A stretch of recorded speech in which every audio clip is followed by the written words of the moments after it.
Hi, it's Dr. Amanda with StraightSmile Solutions, StraightSmileSolutions.com, and today I'm here to clear up some verbiage. Now, a lot of people use some of these terms synonymously and it gets doctors really confused. So let's go ahead and clear it up. The words I'm going to be talking about today are in terms of aligners. So we're talking about buttons, attachments, precision cuts, slots, and cutouts. So let's go over what each of those mean. And some people might use different terms, so I'm going to talk about how I use them. First of all, precision cuts are the little holes that are punched into your aligners so that you can use elastics. Usually they're class 2 or class 3, and if you don't know what this is, go within my StraightSmile Solutions channel and search. If you don't know how to do that, I have a video on how to do that. So it's just a few videos behind this one, so take a look or email me at info@straightsmilesolutions.com and I will send you all the videos that you're looking for because I know where they all are. But in any case, I'm going to talk super high level here. So precision cuts are the little punches that are made by Invisalign, the company, so that you can hook elastics on.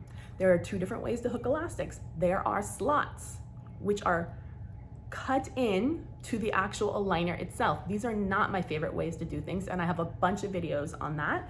And I will be attaching those videos, bundling them together, maybe to make a playlist shortly thereafter to explain the why behind it. My preference for precision cuts would be the cutout, okay? Not the slot, which is cut into the aligner where you hook the elastic on the aligner, but the button cutout, which is a half moon shaped hole you can actually make like with a hole puncher, and you glue a button on the tooth. Because when you glue the button on the tooth, you can use, first of all, a heavier elastic, which means you get more bang for your buck in a shorter period of time.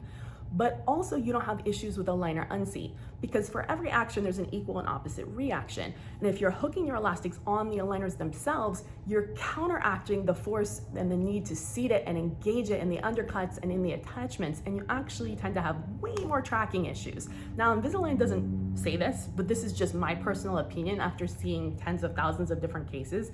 I see way more aligner unseats, issues with tracking with doctors who use the standard elastic on the actual aligner itself, which is your standard type of class 2 elastics. If you just ask for class 2 elastics within the Invisalign portal, that's what you're getting.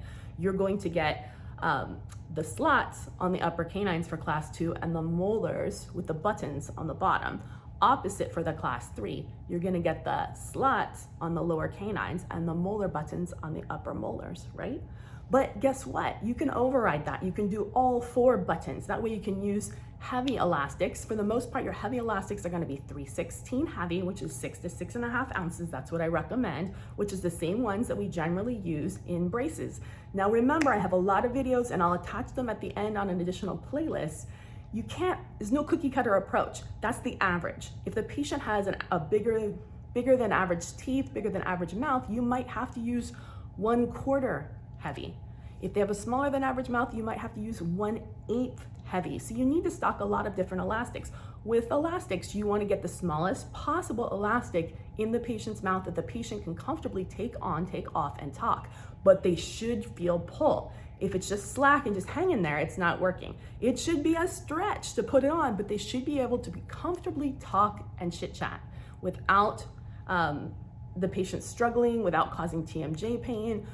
They should be able to talk normally during the day. Sometimes if they're on the border and I'm like, oh, they're somewhere between the 3/16 and the 1/4, I will use the 1/4 during the day and the 3/16 at night when their mouth is closed and they are sleeping. That way we're getting pull. So you got to get creative with your elastic wear. There's no cookie cutter approach. So again, we talked about slots, we talked about cutouts, we talked about precision cuts. What else? An attachment is the composite that goes on the tooth to help as a handle to move the tooth. That has nothing to do with elastics, okay? What were our other things?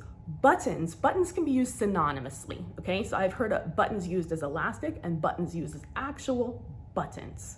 So buttons, to me, are what you buy in a bag and you glue on the teeth to hook the elastic on. That's what I call a button. And in terms of what buttons are best, whatever one works for you. I mean, metal buttons always work great for me, but nobody wants metal buttons in class 2 on upper canines because they're ugly. If they're paying for Invisalign, they're not gonna be too happy, right?